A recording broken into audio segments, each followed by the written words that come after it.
ஒரு பாஸ்டர் ஒரு டீனேஜ் பையன்கிட்ட இன்றைக்கு நீ மரித்து போனால் பரலோகம் போவியா அப்படின்னு கேட்கும்போது அந்த பையன் தைரியமாக ஆமாம் போவேன். எப்படி நீ சொல்கிற? நான் ரட்சிக்கப்பட்டேன்னு சொல்கிறான். அப்போ எப்படி ரட்சிக்கப்பட்டானா அவன் எபேசியர் 2:8-9 வசனங்களை சுட்டி காட்டுறான்.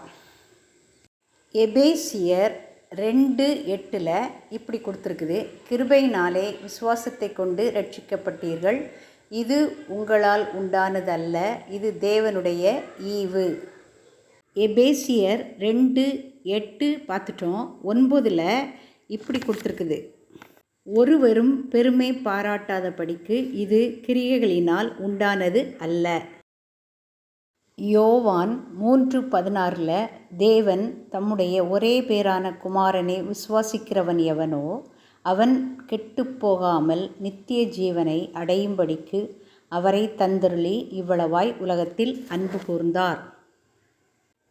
அப்புறமா அந்த பாஸ்டர் அந்த பையன்கிட்ட கேட்குறாரு, எப்போ நீ ரட்சிக்கப்பட்டாய்?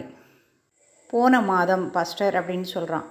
அடுத்ததே, நீ ஏதாவது தப்பு பண்ணால் இந்த ரட்சிப்பை இழக்க முடியுமா? இழக்க முடியாதுன்னு இந்த பையன் சொல்கிறான். எப்படி சொல்கிற? ஆமாம், அது நித்திய ஜீவன். ஒரு முறை பெற்றுக்கொண்ட ரட்சிப்பை நாம் இழக்க முடியாது. நம்மளுடைய கிரியைகளினால் அது உண்டானதல்ல அப்படின்னு சொல்கிறான். அப்போ அந்த பாஸ்டருக்கே இது ஷாக்கிங்காக இருக்குது. எவ்வளவு தெளிவாக அந்த பையன் அப்படி இருக்கான்ட்டு.